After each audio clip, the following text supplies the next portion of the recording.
My name is Alvin Brown. I'm a tax attorney. Today I'm going to discuss with you payroll taxes and the trust fund penalty. Obviously, all businesses have to pay their payroll taxes in this economy for a lot of reasons. We all know about economic problems. A lot of people, a lot of businesses are not paying payroll taxes. The question comes up, who is responsible for the payment payroll taxes if the company can't pay it? And there's a statute 6672 that says that if the company doesn't pay its payroll taxes, then it's assessed against the responsible person or persons. The IRS can find more than one person involved with the responsibility for paying payroll taxes. So that to the extent that the business doesn't pay it, they can assess the responsible person. The statute requires the person, one, be responsible, and two, that the failure to pay be willful.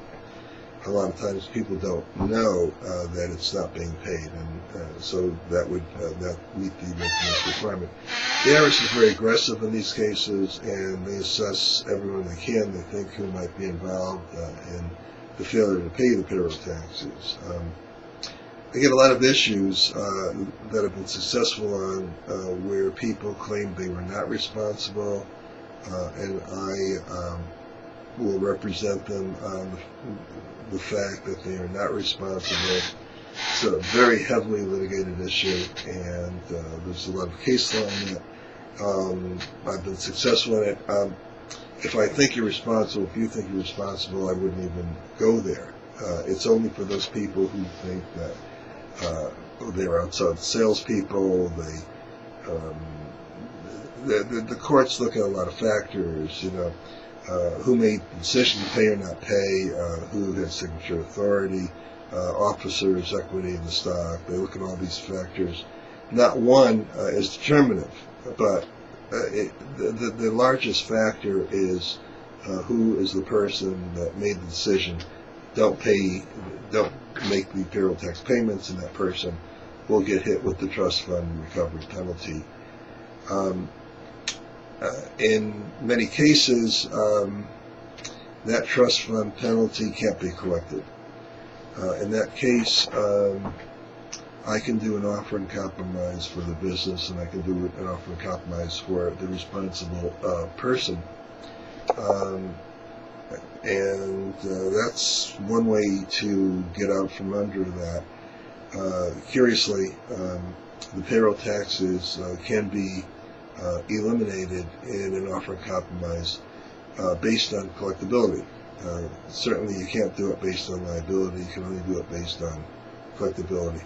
And in a lot of these cases, the responsible person just does not have a lot of assets or income. If the business is having a problem, the officer or the responsible person is likely going to have some minimal income for their basic support, and it's also most likely in these cases then they're not going to have a large amount of assets to full pay the amount assessed against them as the responsible person. So, in a lot of these cases, the trust fund penalty will be assessed against the responsible person, and in a lot of these cases we can get rid of it in an offer of compromise. If you want to, and in most of these cases, it's better to walk away from the company. That is, if the company continues, then we can still do an offer in compromise for the company based on the economic circumstances of the company at the time that we do it. But in that case, the company will have to, be in compliance and stay in compliance. So, if you walk away from the company and give up on the business, then we only need to do one offer in compromise, and that's the one for the individual. If there are two individuals who are responsible, subject to the trust fund penalty, then correspondingly, we'd have to do more than one OIC for each of the persons who are responsible, who knew about the failure to pay the payroll taxes. I have been successful in representing people in arguing that they're not responsible only when those facts apply. And so I had one of my biggest wins was about a tax liability of almost $3 million that we got down to $15,000. He was the chief operating officer for two .coms that died, and he had worked there. He had to be responsible persons, but the failure to pay the payroll taxes was not on his watch. They still, tried to get him and make him responsible, and we ended up settling for $15,000, which was the only time that it was on his watch. It was one quarter, and even though he was there, so what we gave them was the $15,000 for all of that quarter, even though he was only there for part of the quarter. In all of these cases, when I do that, I write a legal memorandum. It's a massive amount of law, and every case, every situation is a little different. But do not assume that just because your name is on the signature card that you're going to be a responsible person. For example, you can have one person who makes all the decisions, and he can say to the person, "You write this check for $1,000. Do not pay the IRS." Well, it's not your judgment, it's not your decision. You are forced to follow the instructions you're getting, and if you don't follow the instructions of the person who's in charge of you, who's your employer, then you can be fired. But you would not be a responsible person. So there are a lot of people that have authority whose signatures on the checks and make cash payments, but they're not the person who makes the final decision as to who gets paid and who doesn't get paid.